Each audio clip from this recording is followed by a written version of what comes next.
So it finishes Brentford 4, Chelsea 1.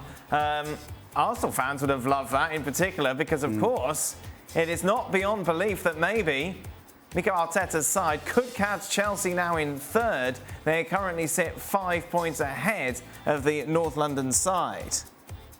Well, let's welcome in Don Hutchison, shall we, to reflect on what went wrong for Chelsea today. Don, you just think to the start of the season, those first few weeks, we were waxing lyrical about this Chelsea defence and how it was impossible to break down. It was quite the opposite today. Some of the defending was comical.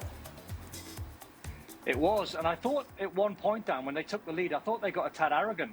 I thought they thought, oh, it's Brentford, we scored the first goal, great goal from Rudiger from distance. Oh, we'll go and wallop them 2, 3 and 4. Then they lost the goal within a minute and then they never recovered. And it was a crazy sort of 12, 15-minute spell that took the game well away from them and they couldn't recover. I mean, brilliant story. I mean, what a 10 days Christian Eriksen had. A couple of goals for Denmark, then he scores a goal today. Brilliant, brilliant story. And it has to be, I think, one of the shocks of the season, that result. What's going on, Stevie, at the back? They just need a little refresher course. Well, these are experienced. Rudiger, Thiago Silva. It doesn't matter how long in the tooth you are. Every now and again, you lose focus. And that's what happened. You know, after they scored, they didn't concentrate and they lose the goal. All of a sudden, Brentford's... I think what they have to do is look at how they set up, particularly when they've got corners forward. It's one thing to send everybody up. And the reason they lost the second goal, in my opinion, is because it was Kanté who's last man. Right. You need somebody who's a defender, a real defender, a proper defender, an experienced defender. Because if Kanté stays away and stays in the middle with Christian Eriksen, I don't think he gets the ball. And Bournemouth's going to have a shot from a wide angle because there's two players come back. Right. So you've got to look at the personnel from your set pieces, both going forward and defensively. And then, as I said, a refresher course. Everybody standing watching for the third goal, watching the ball. That tells you they've lost their composure.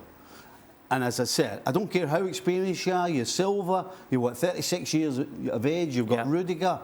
You need a little refresher course. Get on the training field, set things up, and then just go through it, and you start again. The bookies still have Chelsea as favourites to advance to the semi-finals. They take on Real Madrid, of course, midweek in the Champions League. How does this result affect them going into this tie at the Bridge, Don? I don't think too much, Dan. I mean, I know the scoreline's a bit of a shocker and you think that they might lose a little bit of confidence. I think they'll bury it quite quickly. This game's a real 50-50 over the two legs. It's going to be a struggle for them. This is a better Real Madrid side that beat them in the semis, in my opinion.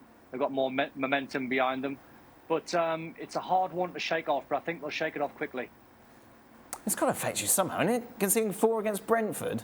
Yeah, no, defensively they'll shake it off. I think the biggest worry is who's scoring goals for them. Right. You know, it seems like if Havertz is not on his game, where are the goals coming from? You're going to have to rely on Ziyech coming in from the left and sticking one in the top corner. Because you're not getting goals from anywhere else particularly. Right. So I would suggest that defensively is maybe the least of their worries. If I'm them, I'm worried how we're going to score goals in this game. Well, thank you very much for watching ESPN FC on YouTube. For more sports highlights and analysis, be sure to download the ESPN app. And for live streaming, premium content, and of course, ESPN FC 7 days a week, subscribe to ESPN+.